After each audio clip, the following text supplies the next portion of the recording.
खालिस्तानी आतंकी पन्नू केस में ट्रंप का बड़ा फैसला। पूर्व रॉ ऑफिसर विकास यादव के खिलाफ आरोप पत्र दायर करने वाले अभियोक्ता को हटाया। क्या अब एनएसए अजीत डोभाल को समन जारी करने वालों के खिलाफ ट्रंप लेंगे बड़ा एक्शन। ट्रंप के जीतने के बाद भारत और अमेरिका के संबंध होंगे मजबूत, खालिस्तानियों की बढ़ेंगी मुश्किलें। नमस्कार, स्वागत है आपका। आप देख रहे हैं द न्यूज और मैं रानी गुप्ता आपके साथ है। ट्रंप की जब से राष्ट्रपति चुनाव में जीत हुई है उसके बाद से ही उनकी चर्चा दुनिया भर में हो रही है, क्योंकि वो फैसले ही ऐसे ले रहे हैं जिसका सीधे तौर पर असर भारत पर पड़ता हुआ दिखाई दे रहा है। इस बीच आपको बता दें कि डोनाल्ड ट्रंप ने पन्नू केस में बड़ा फैसला लिया है। दरअसल खालिस्तानी आतंकी पन्नू केस को लेकर के पूर्व रॉ ऑफिसर विकास यादव पर आरोप लगे थे कि कैसे पन्नू की हत्या की साजिश रची गई विकास यादव की ओर से। अब इस आरोप का जो आरोप पत्र दायर किया गया था उस अभियोक्ता को यहां पर ट्रंप ने हटाने का काम किया है। आपको याद दिला दें कि इसके पहले भी जब से अमेरिका में राष्ट्रपति चुनाव हुए हैं और जैसे ही कमला हैरिस को ट्रंप ने हरा करके दूसरी बार सत्ता पे वापसी की है, इसके बाद से ही उनकी चर्चा हो रही है। और ऐसे में आपको बता दें कि उन्होंने कई ताबड़तोड़ फैसले लिए हैं जिसका जिक्र भी दुनिया भर में हो रहा है और इसका सीधा असर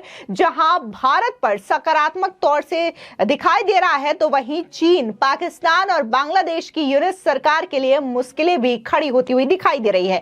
अभी हाल ही में देखने को मिला कि कैसे डोनाल्ड ट्रंप ने बड़ा फैसला लेते हुए पहली हिंदू महिला यानी कि तुलसी गबार्ड को स्पाई इंटेलिजेंस का डायरेक्टर बनाया। इसके अलावा देखने को मिलता है कि अमेरिकी एनएसए बनाया जाता है माइकल वॉल्ट को।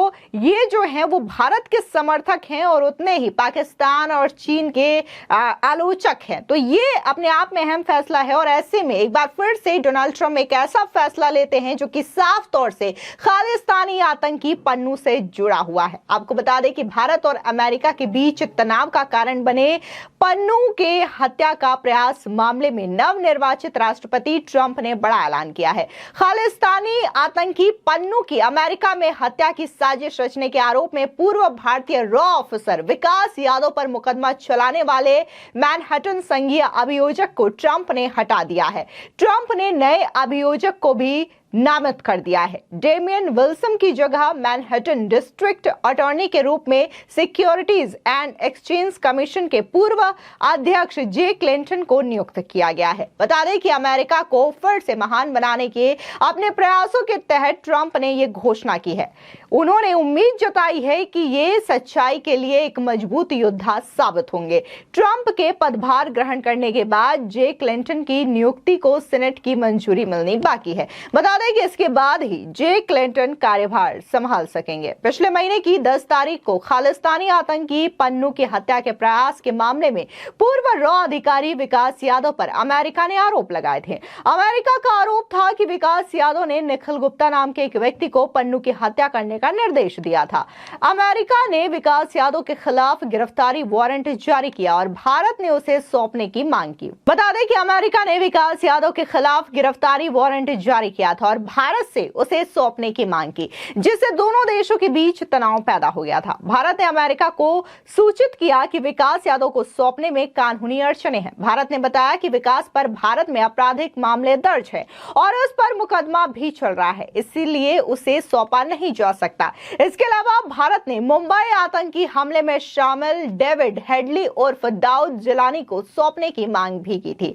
आपको बता दें कि जिस तरीके से पूर्व रॉ ऑफिसर विकास यादव को लेकर के लगातार भारत इनकार करता रहा है कि उनका विकास यादव से कोई लेना देना नहीं है। हालांकि इस चीज को लेकर के बकायदा एक कंफर्मेशन भी आया था, लेकिन इस पूरे मामले में भारत का जो स्टैंड है वो पूरी तरीके से न्यूट्रल रहा। लेकिन अब देखने को मिल रहा है कि ट्रंप की जैसे ही अमेरिका के सरकार में वापसी हुई है, भारत और अमेरिका के संबंध और भी ज्यादा मजबूत होते हुए दिखाई दे रहे हैं और जिस तरीके से वो ताबड़तोड़ फैसले ले रहे हैं, साफ तौर से इससे कनाडा चीन और जो बांग्लादेश, पाकिस्तान है, उनकी टेंशन जरूर बढ़ गई है। आपको बता दें कि जब से कनाडा में जस्टिन ट्रूडो की सरकार बनी है, कहीं ना कहीं खालिस्तानियों को और भी ज्यादा बल मिल रहा है और ट्रूडो की शय में खालिस्तानी आए दिन ऐसी हरकतें कर रहे हैं जिससे साफ तौर से भारत और कनाडा के रिश्ते बिगड़ रहे हैं। लेकिन इसके बावजूद भी ट्रूडो सरकार उनके खिलाफ एक्शन नहीं ले रही है। अब ऐसे में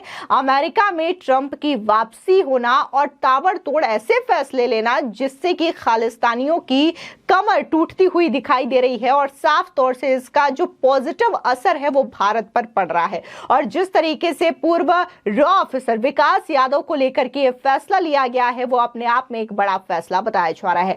आपको बता दें, देखने को मिला था कि दिल्ली पुलिस की स्पेशल सेल ने विकास को पिछले साल 18 दिसंबर को रोहिणी के एक व्यापारी से जबरन वसूली और अपहरण के आरोप में गिरफ्तार किया था। यह गिरफ्तारी अमेरिका में पन्नू हत्याकांड की जांच से जुड़े पहले अभियोग के बाद हुई थी। विकास 3 महीने तक हिरासत में रहा, जिसके बाद दिल्ली की एक अदालत ने उसे 22 मई को अपनी बीमार बेटी को देखने के लिए 6 दिन की अंतरिम जमानत भी दी थी। अदालत के आदेश में विकास को पूर्व सरकारी कर्मचारी बताया गया था। अप्रैल में विकास को नियमित जमानत भी मिल गई। केंद्रीय प्रशासनिक अधिकारी यानी कि सीएटी के एक आदेश से पता चलता है कि विकास को नवंबर 2015 से ही रॉ के एविएशन रिसर्च सेंटर में परिवीक्षाधीन वरिष्ठ क्षेत्र अधिकारी के रूप में काम करने के बाद अक्टूबर 2023 में स्थायी नियुक्ति मिली थी।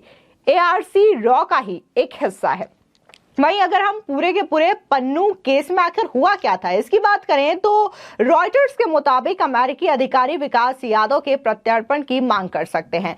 यादव पर पन्नू की हत्या के लिए भारतीय नागरिक निखिल गुप्ता को हायर करने का आरोप है। निखिल गुप्ता को पिछले साल जून में प्रॉक में गिरफ्तार किया गया और बाद में अमेरिका में उसको प्रत्यार्पित कर दिया गया। हालांकि निखिल ने दोषी नहीं होने की बात भी कही थी। अभियोग में बताया गया है कि कैसे रॉ एजेंट विकास यादव ने निखिल गुप्ता को पन्नू की हत्या की साजिश रचने के लिए हायर किया था। अमेरिकी अधिकारियों का दावा है कि निखिल गुप्ता को लगा कि 2023 में कनाडा में निज्जर की हत्या के बाद पन्नू को तुरंत मारने की जरूरत है। अभियोग के मुताबिक निखिल गुप्ता का मानना था कि निज्जर की हत्या के बाद पन्नू की हत्या के लिए इंतजार करने की कोई आवश्यकता नहीं है। और इसी साल सितंबर में अमेरिका की एक अदालत ने पन्नू केस को लेकर के भारत सरकार को समन भी जारी किया था, जिसमें हत्या की साजिश का आरोप लगाया गया था। भारत सरकार ने समन को पूरी तरीके से अनुचित बताया था। समन में भारत सरकार राष्ट्रीय सुरक्षा सलाहकार यानी कि अजीत डोभाल, पूर्व रॉ प्रमुख सामंत गोयल, विकास यादव और निखिल गुप्ता को नामित किया गया था। उसने 21 दिनों के भीतर जवाब मांगा गया था। अब जिस तरीके से अमेरिका की एक कोर्ट ने बकायदा भारत के सरकार से लेकर के भारत के जो एनएसए हैं और पूर्व रॉ ऑफिसर है, इन तमाम लोगों को लेकर के जो समन जारी किया गया था, अब इसको लेकर के भी कहा जा रहा है कि जल्द ही इसकी भी कोई काट ट्रंप जो है वो ढूंढ निकालेंगे और हो सकता है कि उनके खिलाफ भी एक्शन ले, क्योंकि ये पूरी की पूरी जो कॉन्स्पिरेसी रची गई थी, कहा जा रहा है कि जरूर पन्नू के बचाव के लिए रची गई थी, जिसकी वजह से यहां पर पूर्व रॉ ऑफिसर विकास यादव को फंसाया गया। फिलहाल इस पूरे मामले को लेकर के ट्रंप ने अपना फैसला ले लिया है, जो कि जाहिर तौर पर भारत और अमेरिका के संबंधों को मजबूत करता हुआ दिखाई दे रहा है और इसी के साथ ही खालिस्तानियों के लिए मुश्किलें भी बढ़ती हुई दिखाई दे रही है। फिलहाल इस पूरे मामले को लेकर के आपकी क्या राय है, हमारे कमेंट सेक्शन में जरूर बताएं। धन्यवाद।